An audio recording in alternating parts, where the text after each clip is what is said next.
Barakatah Yahweh, Barakatah Yahweh Bahasham, Barakahak Wadash, Barakatum. First and foremost, I want to give all praises, glory, and infinite honors to Yahweh, Bahasham, Yahweh. Double honors to the apostles and elders, a great millstone who ruled and teach well. In peace and salutations to you sincere Akim out there, pushing this word in truth and sincerity to the four corners of the globe. May you brothers endure unto the end. This is the brother Ra'aya coming at you with another lesson, and I'll be reading from an article on alternet.org titled Biblical Prophecy, Christian Nationalists Pushing Trump to Usher in the End Times.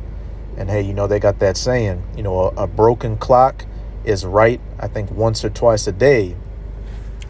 Hey, Yahweh Bahashem Yahweh Shai will fulfill biblical prophecy.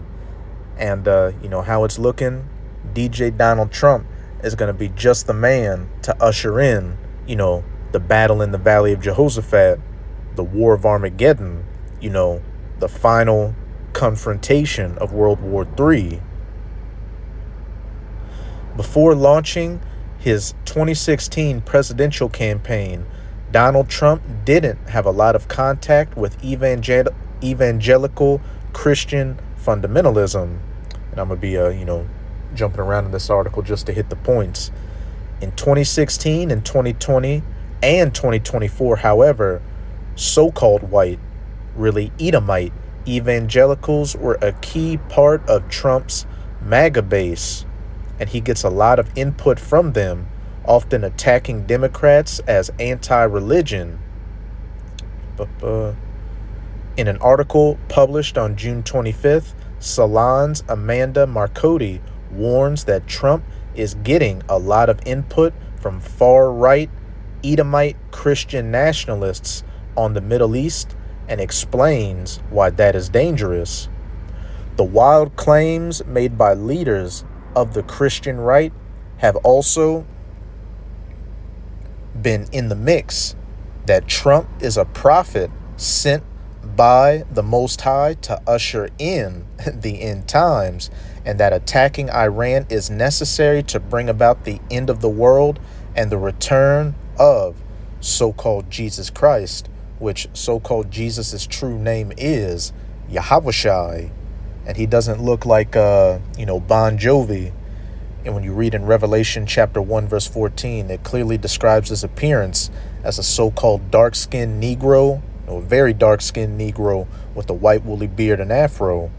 The Philadelphia-based Marcotti explains, it's this delusion that Senator Ted Cruz was winking at, and it was likely a powerful reason Trump decided to escalate. Like I just said, Yahweh Bahashem Yahweh Shai will fulfill his prophecies in the scriptures, which does include war in the Middle East, really Western Asia. And with the way Trump's moving, he looks like the man for the job.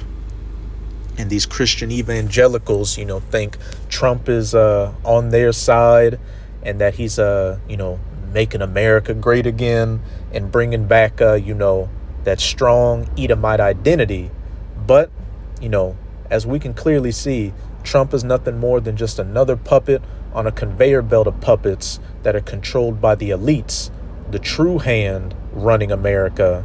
Hence why he's got all these technocrats around him and pushing towards this digital cashless society and, this, authoritarian police state. But this is Isaiah chapter 19, verse 4. And the Egyptians, and this is speaking of the spiritual Egyptians as pursuant to Revelation 11, verse 8. These Americans, specifically these Edomite Americans, and the Egyptians, the Americans will I give over into the hand of a cruel Lord, and a fierce king shall rule over them, saith the Lord, Yahweh of hosts. And it very well looks like Trump is that fierce king and that cruel Lord. Look at what he's doing with the so-called Latinos, who are really of the northern kingdom of the nation of Israel, rounding them up, sending some to Alcatraz, and giving some skydiving lessons without a parachute on those ice planes. And if he is the man to usher in, World War III and war against Iran. Hey, that's definitely something a fierce king would do. But regardless, Proverbs 21 verse 1, the king's heart or mind is in the hand of Yahweh. As the rivers of water, he turneth it whichsoever he will. Trump is going to be used any which way by Yahweh Bahashem Yahweh Shai to fulfill prophecy. But, there will be that war in the Middle East regardless. This is Joel chapter 3. I'm going to start at verse 9. Proclaim ye this among the Gentiles, the heathen Gentiles. Prepare war with Iran, World War III, the battle in the valley of Jehoshaphat, the war of Armageddon. Wake up the mighty men. Let all the men of war draw near. Let them come up. And you had that recent, as they call it, 12-day war between Iran and Israel, and it's cooled down a little bit. But, you're already hearing talks of things heating up again. Both sides are getting rearmed for the next flare-up. Verse 10, beat your plowshares into swords and your pruning hooks into spears. Let the weak say I am strong. And a clear example of that is Iran. Hey, in the past, Israel would do things to them and they really wouldn't do much. But now they're starting to, slightly show those teeth, doing retaliatory missile strikes on Israel to the point to where a lot of these pundits are speculating that's why this little spat was called off, because Israel couldn't handle it. Verse 11, assemble yourselves and come, all ye heathen. The United States of America, Russia, which is going to be a major player, China, Iran, the state of Israel, Turkey, the NATO nations, the Arab nations, etc., and gather yourselves together round about. Thither cause thy mighty ones to come down, O Yahweh, and those mighty ones are the death angels of Yahweh Bahashem Yahweh Shai, holding back this great destruction, waiting to get the go-ahead to release it, which is mainly going to happen after the mark of the BEAST in Revelation 13 verses 16 to 18, which is the micro C-hip implant is mandatorily implemented. And besides looking like he's going to be the man to usher in the battle in the valley of Jehoshaphat, it's also looking like Trump's going to be the man to usher in the MOTB. Like I said earlier, he's got all those technocrats around him. He signed, that $500 billion Project Stargate to build up the AI infrastructure in the U.S. You had the Genius Act, which allows, corporations to more easily implement cryptocurrencies. Under his presidency, things are quickly moving towards that digital cashless society. And the CHIP is going to be that middleman between you and these central banks, the elites, and using their system. Verse 12, let the heathen be wakened and come up to the valley of Jehoshaphat, which in the Hebrew is Yahweh Shaphat, or Yahweh's judgment. For there will I sit to judge all the heathen round about. And the ultimate reason Yahweh Bahashem Yahweh Shai is gathering these heathens down into that region is to judge them for afflicting the true children of Israel, who are known as the so-called Negroes, Latinos, and Native Americans today. Those people over in the Holy Land right now are Amalekite Edomites, who have appointed the land into their possession, as it says in, we'll get it real quick, Ezekiel 36 verse 5. Therefore, thus saith the Lord Yahweh, surely in the fire of my jealousy have I spoken against the residue of the heathen and against all Idumea, which is just the Greek way of saying Edom, which have appointed my land into their possession through laying the groundwork with the Balfour Declaration during World War I, and further cementing the deal after World War II with the U.S. and UN-backed Israeli Declaration of Independence, which have appointed my land into their possession with the joy of all their heart, with despiteful minds to cast it out for a prey. But back in Joel chapter 3, Verse 13, put ye in the sickle, for the harvest is ripe. Come get you down, for the press is full.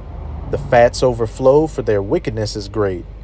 Multitudes, multitudes in the valley of decision, for the day of Yahweh is near in the valley of decision. And with the way things are looking geopolitically, hey, it's looking like that day is very near, closer than we think in the valley of decision. And when we see articles like this, just pretty much, lining up with prophecy, that just gives us further insight into how close we are to things.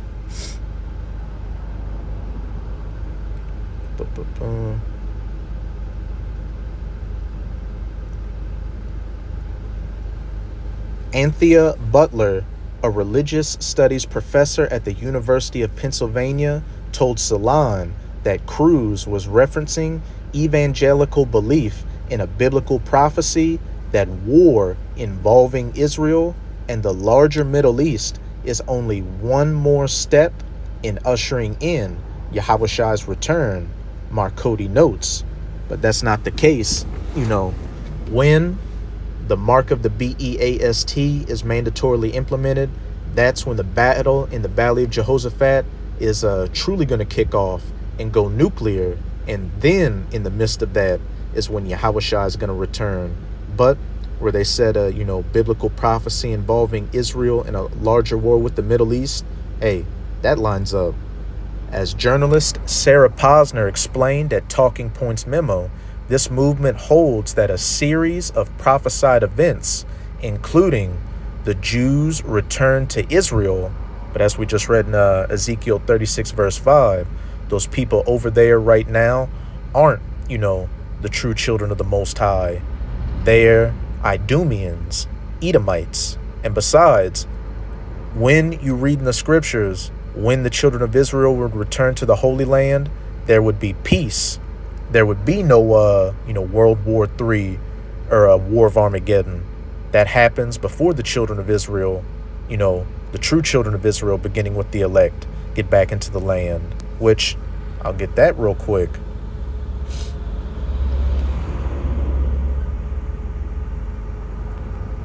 This is Micah chapter 4. I'm going to start at verse 1. But in the last days it shall come to pass that the mountain of the house of Yahweh shall be established in the top of the mountains, and mountains in the scriptures represent governments. So this is speaking about the government of Israel, the kingdom of heaven, which is going to be the sole reigning power in, the world to come, with all other nations subservient to Israel. And it shall be exalted above the hills, and people shall flow unto it. And many nations shall come and say, come and let us go up to the mountain of Yahweh, to the house of the power of Jacob, and he will teach us of his ways, and we will walk in his paths, which you clearly see isn't taking place with those Amalekite Edomites, the 1948ers over there, with their continued war in Gaza.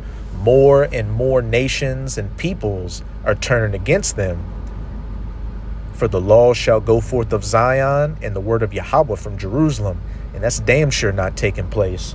You don't see the people of the planet following after the Talmud, speaking Yiddish, wearing small hats or the Shirley Temple curls.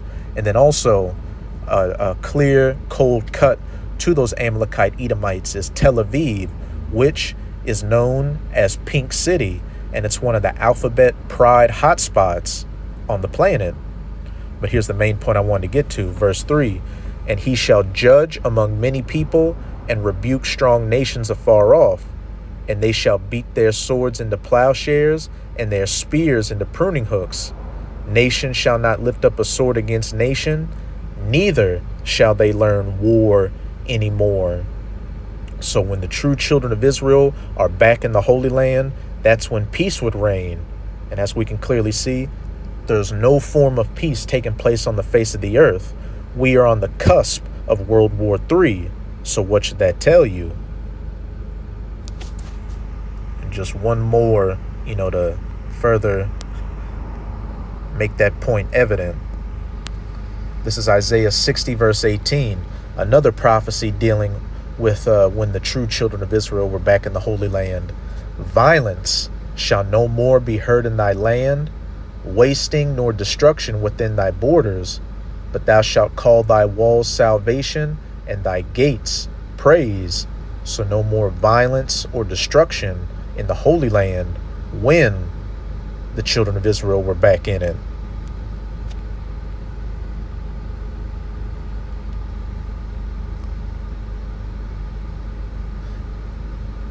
Yeah, as journalist Sarah Posner explained at Talking Points Memo, this movement holds that a series of prophesied events, including the Jews' return to Israel and invasion by armies of foreign countries, including Iran, will culminate in a bloody, victorious battle at Armageddon.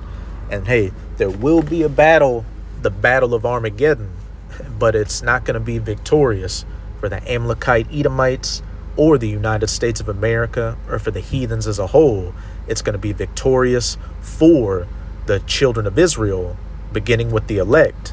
And Yahushua is going to make his second coming in the midst of it to save his elect, while at the same time making war against those armies in the Valley of Jehoshaphat. But as it said, a war involving Israel and the larger Middle East, including Iran. This brings us to Ezekiel chapter 38. I'm going to start at verse 2. And the header reads, prophesy about Gog and the future invasion of Israel. Son of man, set thy face against Gog, the land of Magog.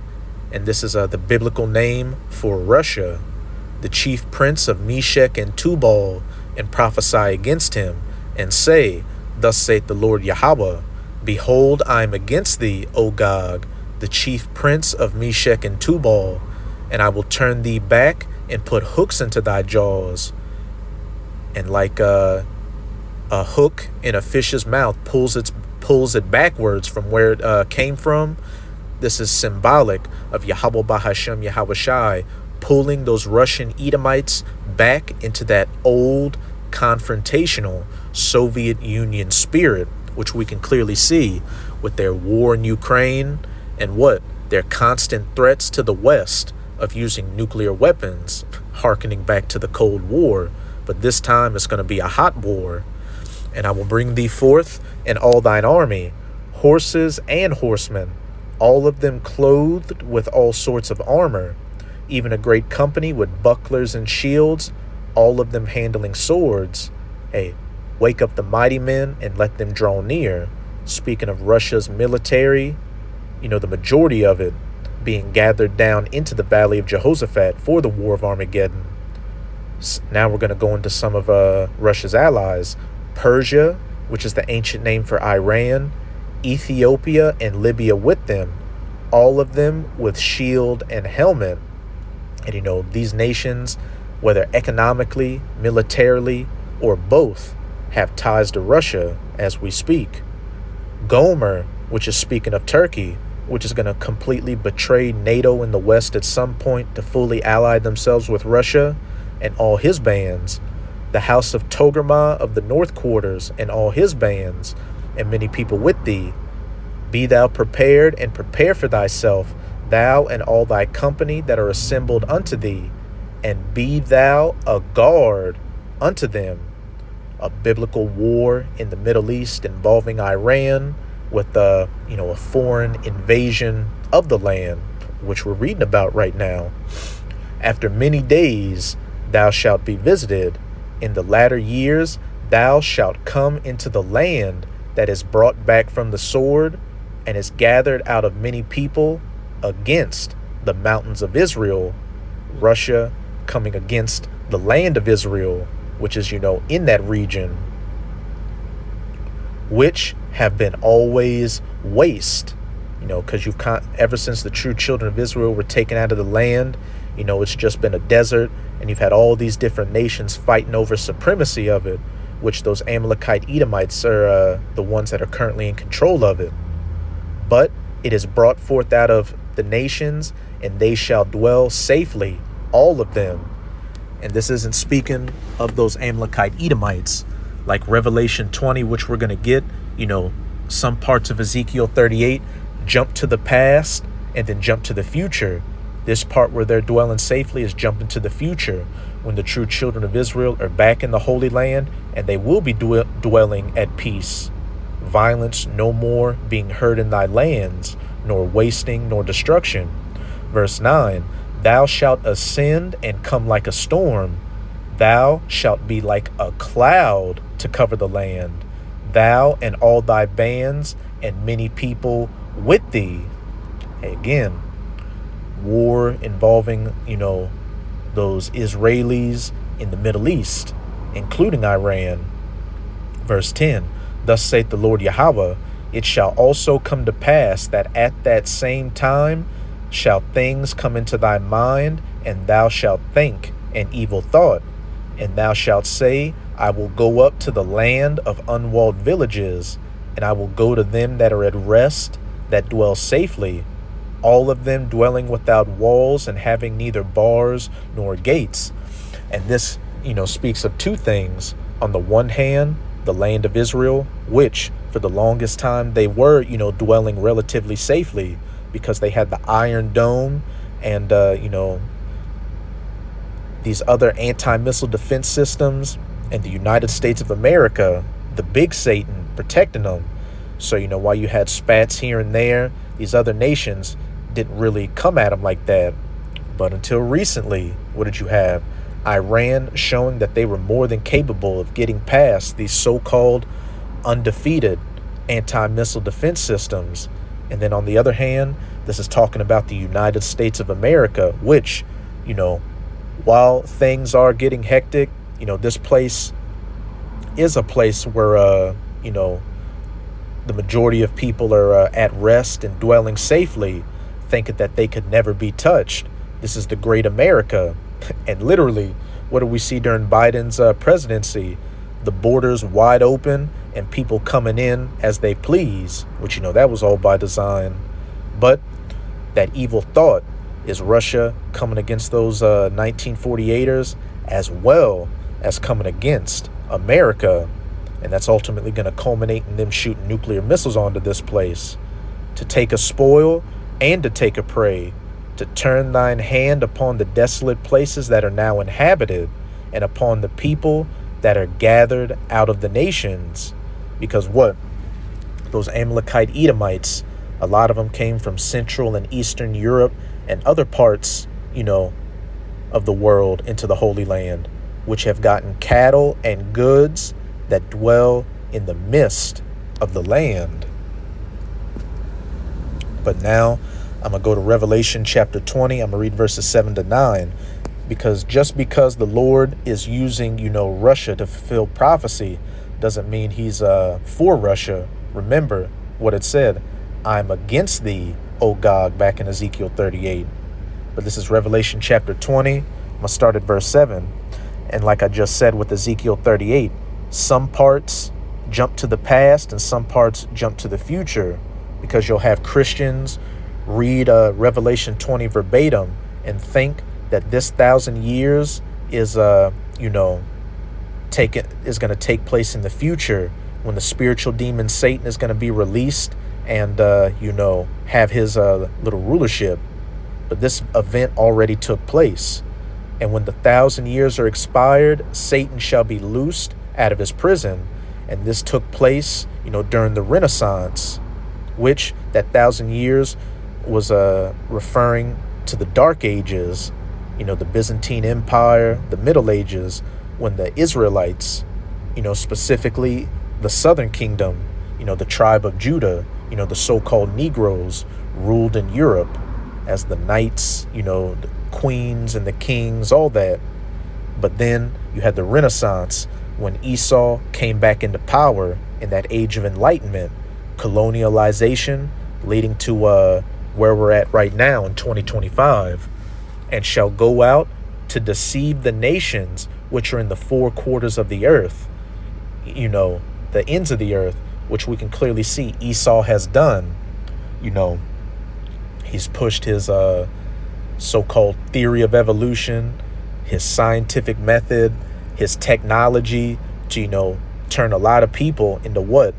atheists and, just looking at him as the end all be all and the Bible as a fairy tale book, and shall go out to deceive the nations which are in the four quarters of the earth. And hey, also, what did he do? Through iconoclasm, he made his image be the image of the Heavenly Father and the image of his Son. Yahushua became Jesus and made the angels and the saints, the Israelites, look like so-called white people. Hence, those Amalekite Edomites today. Gog and Magog, again Russia, to gather them together to battle, the number of whom is as the sand of the sea. And with the U.S. backing Israel and Israel constantly fomenting for war against Iran, as it says in Jeremiah 49 verse 20, the least of the flock shall draw them out. Eventually it's going to get to the point to where all out war is going to break out, and Gog is going to come and be a guard under Persia, Iran, and all these other nations are going to be gathered down there. Verse 9, and they went up on the breadth of the earth and compassed the camp of the saints. And the camp of the saints, a camp is somewhere you dwell. So what? A land, the land of Israel. Back in Ezekiel 38, they shall come against the mountains of Israel and the beloved city. And fire came down from the Most High out of heaven and devoured them. So, in the battle in the valley of Jehoshaphat, in the midst of that, nuclear missiles are going to be fired. They're going to hit those Russian troops. They're going to hit those American troops. The land of Israel is going to get hit. And then also, Yahushua will make his second coming. And the chariots, the heavenly vehicles of Yahweh Bahashem Yahushua, which people ignorantly refer to as so-called UFOs, and they're going to be firing fire as well. Those so-called laser beams, and devoured them. So, if those Amalekite Edomites were the people of the book, then why would the camp of the saints, the land of Israel, get hit by nukes and lasers from the chariots? Because they're not.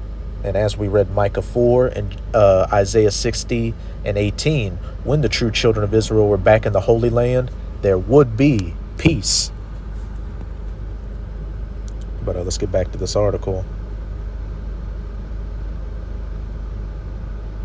Marcodi continues, as a result, the conflict between Iran and Israel has launched a frenzy within evangelical circles, and they hope the final battle is coming and they will get to witness the end times. And hey, everybody's about to get everything, they ever wished for. The elect are going to get salvation. And hey, these evangelicals are going to get to see the end times, but it's not going to be how they think it's going to be. Family Research Council head Tony Perkins was one of the architects of Project 2025, the far-right plan for a government takeover being implemented by Trump's administration. He's also a big believer in this biblical prophecy, and as Kyle Manley of Right Wing Watch documented, has been using his podcast to frame war with Iran as the key to bringing Yahushua back to earth. According to Marcodi, the pressure from Trump's evangelical base on the Middle East offers insight into why he is cracking. He almost certainly would like to leave his intervention in Iran behind, Marcodi observes, but he can't say no to evangelicals because he knows that he's nothing without them. But fuck a goddamn evangelical. He can't say no to the will of Yahweh Bahashem Yahushua. Remember, the king's heart is in the hand of the Lord. He moveth it whithersoever he will. And if Trump is the guy to usher in the war of Armageddon, then that is then so be it. But let's get back to these prophecies. Let me see where I want to go. This is Isaiah chapter 34. I'm going to start at verse 1. Because another thing to keep in mind is that when Yahushua makes his second coming, he's going to return to a world that is being governed by the Edomites. And with all these end time signs, in the process of taking place or about to take place, and we look at who is in rulership of the planet right now, who is it? So-called white people who are the biblical Edomites, though you will have Israelites through, the curses and the scattering amongst the nations have come to look like Edomites. But this is Isaiah chapter 34. I'm going to start at verse 1. The Most High's wrath against nations, heathen nations. Come near, ye nations, to hear, and hearken, ye people. Let the earth hear, and all that is therein, the world and all things that come forth of it. For the indignation of Yahweh is upon all nations, and his fury upon all their armies, gathered down into the valley of Jehoshaphat. He hath utterly destroyed them, he hath delivered them to the slaughter. Put ye in the sickle, for the harvest is ripe. Multitudes, multitudes in the valley of decision, for the day is near. Their slain also shall be cast out, and their stink shall come up out of their carcasses, and the mountains shall be melted with their blood. And all the host of heaven shall be dissolved, and the heavens shall be rolled together as a scroll. And this is going into the nuclear missiles, because when that nuclear missile detonates and you have that mushroom cloud, what does it look like when it goes up and billows into itself? Like a scroll being rolled together. And all their hosts shall fall down, as the leaf falleth off from the vine, and as a falling fig from the fig tree. And as we read in Revelation 20, fire came down from heaven to consume, Gog, as in, it's going to consume those other nations as well. Verse 5, for my sword shall be bathed in heaven. Speaking of those nuclear missiles, behold, it shall come down upon Idumea, which again is the Greek way of saying Edom, and upon the people of my curse to judgment. And you Edomites are cursed with biblical leprosy, which you can read about in Leviticus chapter 13. And you're also cursed of the Lord, because you are the only nation out of all 18 nations that are going to be wiped off the face of the earth after the first 1,000 years of the kingdom of heaven. But you see, it specifically pointed out the Edomites, because like I said, Yahushua is going to return to an Edomite rulership, and they're going to receive, the brunt of his force, his destruction. The sword of Yahweh is filled with blood. It is made fat with fatness, and with the blood of lambs and goats, with the fat of the kidneys of rams. For Yahweh hath a sacrifice in Basra, and a great slaughter in the land of Idumea. And everywhere the Edomites dwell are going to get hit by nuclear missiles. But the only place that's going to be completely wiped off the face of the earth is going to be the United States of America, which you can say is the chief city or rulership of the Edomites right now. So it's spiritual Basra, because Basra was an ancient chief city of the Edomites, in the past. And, like I said earlier, a broken clock is right, twice a day. Because I looked up before I did this lesson, what are some of evangelical Christians' beliefs on America and prophecy? And, hey, they were on point. Some of them said that in Revelation 13, when it spoke as the dragon with two horns like a lamb, that was speaking of America, which it is, because, America has that two-party system, the Republicans and the Democrats, which give people an illusion of choice. They speak softly to them, thinking they're helping them like a lamb, but really they're a dragon. They come with those draconian measures to further oppress the people. And they were talking about Mystery Babylon in Revelation 17, being America, which is the case. But they also said that, America could be a place of a great spiritual awakening or judgment. And by spiritual awakening, they meant like, America, these Christians are going to wake up and America's going to be slated to be saved from judgment, which is not the case at all. That's where they went off, because America is slated for judgment. Basra, being burnt to a crisp, that great slaughter in the land of Idumea. But now I'm going to go to Isaiah chapter 63, verse 1. And the header reads again, God's vengeance on the nations. Who is this that cometh from Edom with dyed garments from Basra? This that is glorious in his apparel, traveling the greatness of his strength? I that speak in righteousness, mighty to save, speaking of Yahushai. Wherefore art thou red in thine apparel, and thy garments like him that treadeth in the wine fat? Symbolic of the great death and destruction Yahushua is coming to bring. Because, when you see somebody stepping in grapes to make wine, like in the old days, if they wore a white garment, they would look like they just got back from a murder scene. I have trodden the winepress alone, and of the people there was none with me. For I will tread them in mine anger, and trample them in my fury, and their blood shall be sprinkled upon my garments, and I will stain all my raiment. And as we read in verse 1, the nation that was specifically pointed out, just as they were in Isaiah 34, are you Edomites.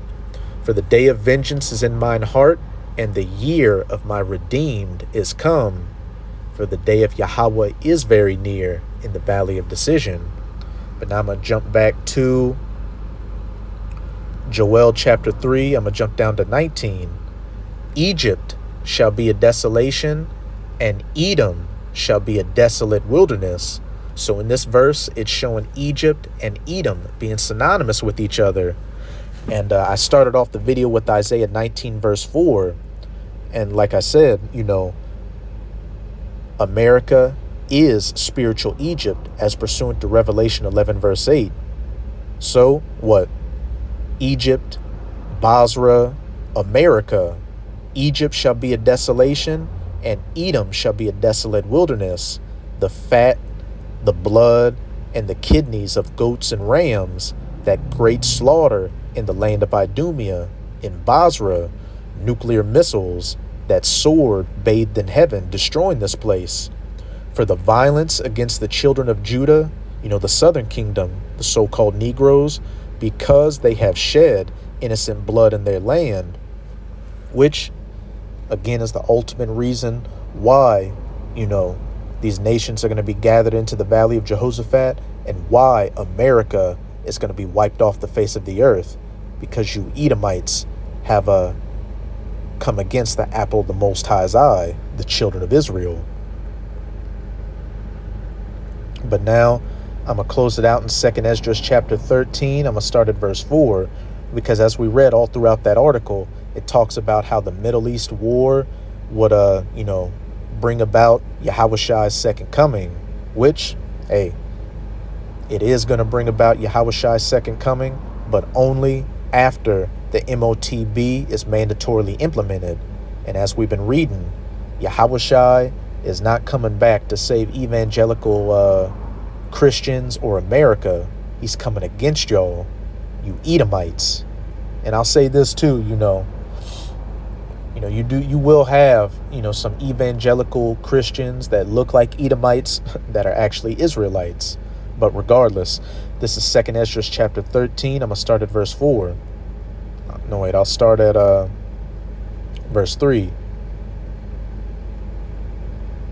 Actually, I'll start at verse 1.